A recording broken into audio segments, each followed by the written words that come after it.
Good morning students.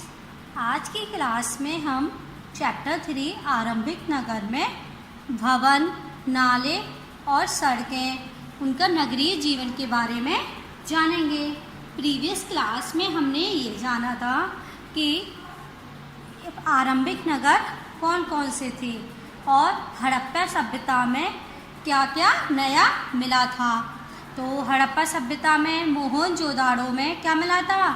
महान स्नानागार, मतलब एक बड़ा सा तालाब मिला था जिसे पुरातत्वविदों ने क्या नाम दिया था? महान स्नानागार। और कालीबंगा लोथल में अग्निकुंड मिले थे, है ना। और उसके पश्चिमी भाग को क्या कहा जाता था? नगर दुर्ग, क्योंकि वो बहुत ऊंचाई पर स्थित था। और पूर्वी भाग को निचला इलाका कहा जाता था, क्योंकि वो निचली सतह पर स्थित था। तो अब हम आज के टॉपिक को स्टार्ट करते हैं। तो देखिए क्या दिया गया है। देखिए ये आपको एक महान स्नानागार की तस्वीर दिखाई गई है, पिक्चर दिखाई गई है, जो कब था? हड़प्पा सभ्यता में मोहनजोदाड़ो में एक बड़ा तालाब मिला था जिसको पुरातत्वविदों ने क्या नाम दिया था? महान स्नानागार। तो ये वही है। तो देखिए इसके आने और जाने के दो रास्ते, एक रास्ता ये है और दूसरा रास्ता ये है। और उसमें क्या बताया गया था कि इसके चारों ओर छोटे छोटे कमरे बनाए गए थे, जैसे कि ये दिखाए गए हैं। तो ये बात सभी को समझ में आ गई। अब देखिए इसमें और आपको क्या दिया गया है। इसमें बताया गया था कि जो हड़प्पा सभ्यता के निचली सतह पर जो स्थित था भाग, उसको हम इसके निचली सतह के घरों की दीवारों को इतना मजबूत बनाया जाता था कि वे दीवारें अभी तक स्थित थी। तो देखिए ये हड़प्पा के नगरों में ईंटों की चिनाई की जा रही है।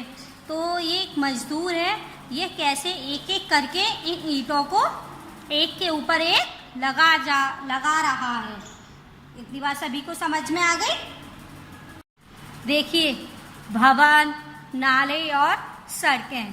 तो आपको यहाँ पर बताया गया है कि हड़प्पा के नगरों में कैसी भवन इमारतें बनाई जाती थी, नाले बनाए जाते थे और सड़कें बनाई जाती थी। इन नगरों के घर आमतौर पर 1 या 2 मंजिलें होते थे। इनमें जो अधिकतर घर थे वे या तो 1 मंजिल के बनते थे या 2 मंजिल के, उससे ज़्यादा ये इमारतें नहीं बनाते थे। घर के आंगन के चारों ओर कमरे बनाए जाते थे। जो पहले के घर बनते थे तो उनमें घर में एक आंगन बनाया जाता था, वो इम्पोर्टेंट मानते थे। और उस आंगन के चारों ओर वे क्या बनाते थे? कमरे। अधिकांश घरों में एक अलग स्नान घर होता था और कुछ घरों में कुएं भी होते थे। जो घर जैसे बड़े होते थे एरिया वाइज, तो वे 1 और 2 मंजिल तो बनते ही थे, लेकिन वे इसमें क्या करते थे? अपने घर के अंदर एक अलग से नहाने का नहाने का कमरा बनाते थे, जिसको हम क्या कहते हैं? स्नान घर कहते हैं। और कुछ घरों में क्या होता था कि वे स्नान घर के साथ साथ कुआं भी बनाते थे। कई नगरों में ढके हुए नाले थे और हड़प्पा सभ्यता के अधिकतर नगर थे उनमें क्या था? ढके हुए नाले, मतलब जो घर नालियाँ थी सड़कों की वह ढकी हुई होती थी। इन्हें सावधानी से सीधी लाइन में बनाया जाता था। इन्हें बहुत ही सावधानी से एक सीधी लाइन में बनाया जाता था। हर नाली में हल्की ढलान होती थी ताकि पानी आसानी से बह सके। और जब तक हम किसी चीज़ में ढलान नहीं बनाएंगे तब तक तो वो पानी एक स्थान से दूसरे स्थान पर आसानी से नहीं जाएगा।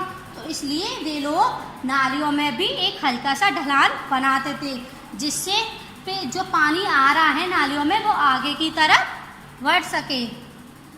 अक्सर घरों की नालियों को सड़कों की नालियों से जोड़ दिया जाता था।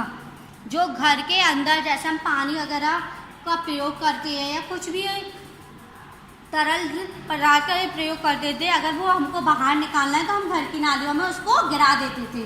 तो वे घर की नालियों से कहाँ मिल जाता था? सड़कों की नालियों में, जो बाद में बड़े नालों में मिल जाती थी।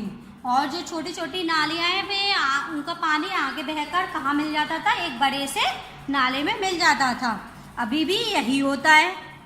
नालों के ढके होने के कारण इनमें जगह जगह पर मेन होल बनाए गए थे। अब जब आप बताइए, जब नालियों को ढक दिया जाएगा, अगर उसमें कोई कचरा फंस गया या कुछ रुकावट आ गई तो हम उसको कैसे, ये तो है नहीं कि हर बार हम पूरी नालियों को तोड़ेंगे। तो वहाँ पर क्या करते थे वे लोग? जगह जगह पर थोड़ी थोड़ी दूरी पर एक मैन होल बना देते थे, जैसे छेद गड्ढा सा बना देते थे, उसको खुला रहने देते थे, जिसकी अगर कोई परेशानी होती थी तो वे वहाँ से उसको सही कर सकें, जिनके जरिए इनकी देखभाल और सफाई की जा सके।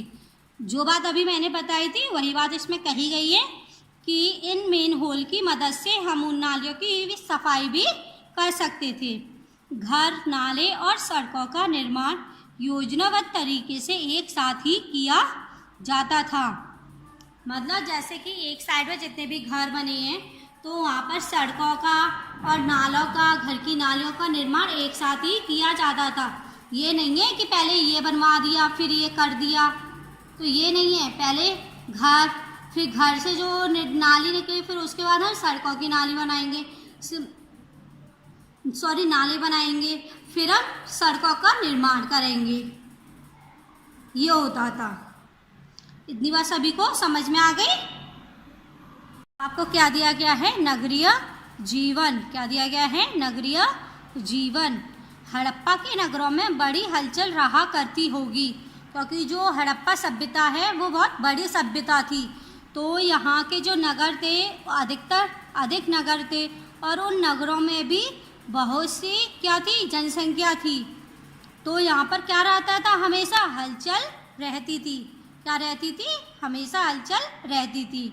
यहाँ पर ऐसे लोग रहते होंगे जो नगर की खास इमारतें बनाने की योजना में जुटे रहते थे, और लोगों का मानना है कि यहाँ पर अधिकतर वे लोग रहते थे जो नई नई योजना से स्पेशल बिल्डिंग बनाते थे, जिसको देखकर लोग मनमोहित हो जाएं। ये संभवतः यहाँ के शासक थे। अब उन लोगों का मानना है कि ये अधिकतर कौन थे? शासक, मतलब वे इस राज्य के शासक थे। यह भी संभव है कि ये शासक लोगों को भेजकर दूर दूर से धातु, बहुमूल्य पत्थर और अन्य उपयोगी चीज़ें मंगवाते थे। मतलब जो इस नगर के जो शासक थे वे क्या करते थे? वे लोगों को भेजते थे कहाँ पर? बहुत दूर दूर, जहाँ से वे बहुमूल्य पत्थर, मूल्यवान धातु और अन्य उपयोगी चीज़ों को वहाँ से मंगवाते थे, जो उनके पास आसानी से नहीं मिलती थी।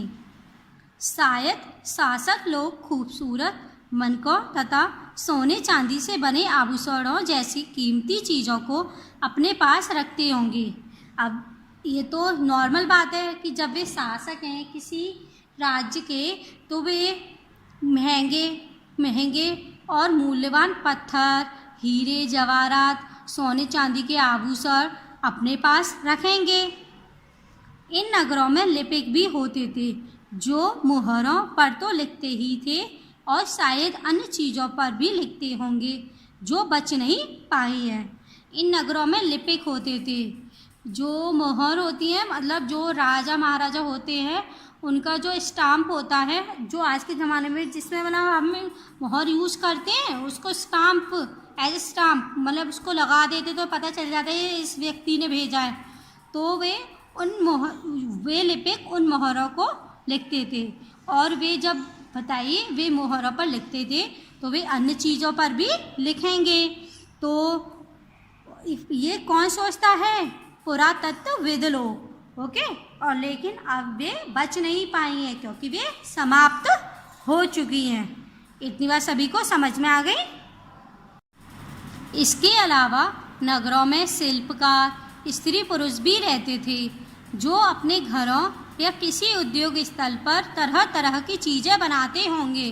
इन नगरों में जो शिल्पकार जो मूर्ति वगैरह बनाते थे उसके साथ वे स्त्री पुरुष भी रहते थे जो शिल्पकार थे, जो मूर्तियाँ बनाते थे और खुदाई करते थे, ये सब।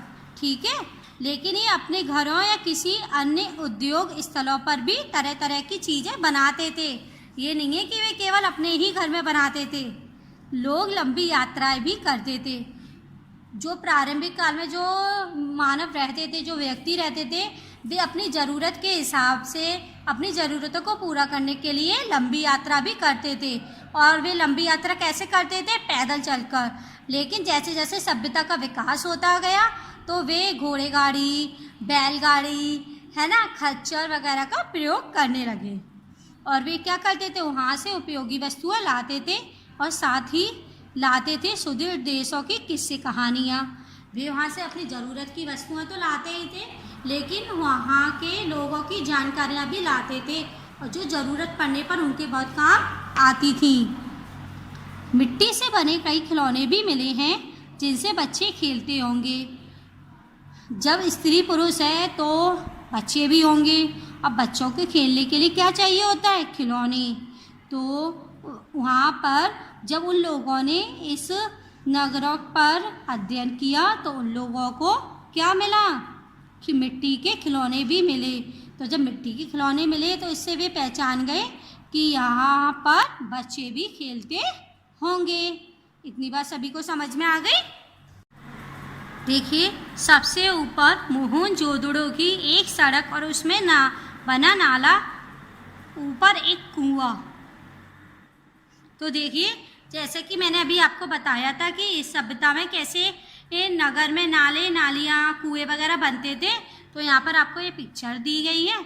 ये जैसे ये खाली भाग है तो ये क्या है? नाली। क्या है? ये नाली। और ये आगे जाकर किस में मिल जाएंगे? एक बड़े से नाले में। और ये आपको क्या दिया गया है? अब बताया था कि ये लोग घर के अंदर कुआं भी बनवाते थे। तो ये क्या है? कुआं। क्या है ये? कुआं। इतनी बात सभी को समझ में आ गई? देखिए अब क्या दिया गया है। बाईं ओर नीचे हड़प्पा की एक मोहर, मतलब ये नीचे ये आपको 2 इमेजेस दी गई हैं जिसमें ये बाईं मतलब ये क्या लेफ्ट साइड में आपको एक पिक्चर दी गई है। और वो पिक्चर किसकी है? एक मोहर की। इस मोहर के ऊपर के चिन्ह एक खास लिपि में है, मतलब इसके ऊपर ये चिन्ह बनाए गए हैं तो वो एक खास लिपि है जो उस समय के लोग आसानी से समझ लेते थे। उपमहाद्वीप में पाए गए लेखन का यह प्राचीनतम उदाहरण है। विद्वानों ने इसे पढ़ने की कोशिश की है लेकिन अभी तक यह पता नहीं चल पाया है कि इसका अर्थ क्या है। मैंने अभी आपको बताया कि ये भाषा कौन समझ सकता था? पहले के लोग जो वहाँ पर रहते थे। लेकिन इसको पढ़ने की कोशिश विद्वानों ने भी की है, लेकिन वे इस बात को समझ नहीं पाए हैं कि इसमें क्या लिखा हुआ है। दाईं ओर नीचे पक्की मिट्टी के खिलौने। और ये आपको राइट हैंड साइड पे जो पिक्चर दी गई है, यहाँ पर देखो कैसे नए नए जानवरों की तस्वीरें दी गई है। और ये जानवर किसके बने हैं? मिट्टी के। तो बताया था कि उन लोगों को वहाँ पर क्या मिला था? मिट्टी के खिलौने, जिससे कौन खेलता था? बच्चे। इतनी बात सभी को समझ में आ गई?